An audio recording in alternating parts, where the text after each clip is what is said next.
This is Living Power with Dan Hurst.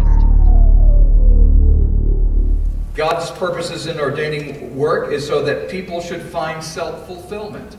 Self-fulfillment.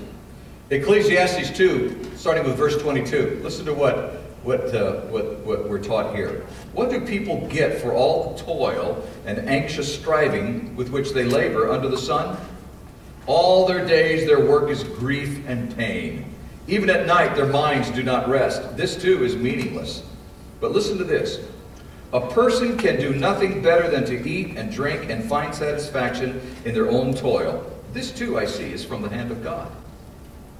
There is a self-fulfillment when you have a job and you do a job well. Proverbs 14, verse 23 says, all hard work brings profit, but mere talk leads only to poverty. This is really important to understand. You know people who do a lot of talk? I'm going to do this and I'm going to do that and I'm going to do, and it's all talk. It's not really, it doesn't really lead to anything. They just spend so much time planning that they don't get anything done. But really the work aspect of life is that you create work and that work supports you and that it's not a matter of talk but that you really are working to support yourself.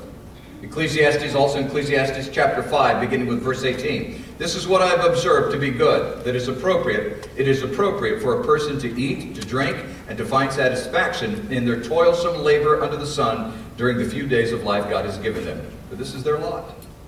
Moreover, when God gives someone wealth and possessions and the ability to enjoy them, to accept their lot and be happy in their toil, this is a gift of God.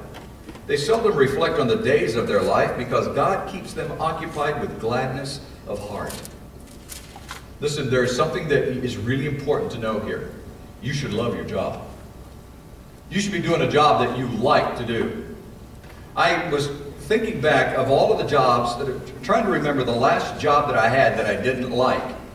And it was, I think, I don't remember if Marcia and I were married yet, or it may have been very, very early in our marriage, but I don't think we were married yet. But I took a job at some bag company or paper company that's up north.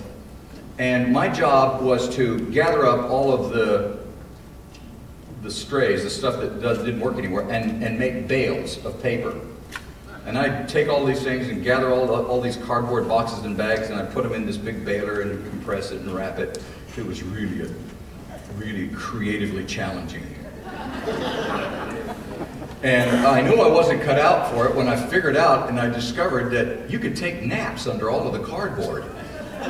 They would pile all the cardboard up into these big rooms and you could crawl up underneath the cardboard and take a nap and they'd never find you. Except one day, one of my buddies knew that I was under there, so he decided to drive a forklift up onto the pile of cardboard. And it was not so fun. But I hated that job. That job I hated it. But since that time, I've found that the jobs that I've had, I've done jobs that I love to do. Now, that doesn't mean that I liked all the circumstances or that I liked all the people that I had to work with. There were times when those jobs were very, very difficult and demanding. And there were times when I was really frustrated. And there were times when I wanted to give up on some of the jobs.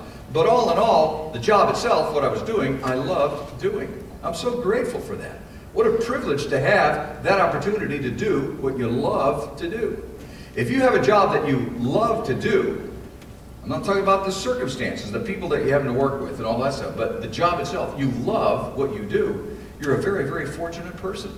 And God suggests that we need to do jobs that we love to do. Because if you love it, you'll pursue it.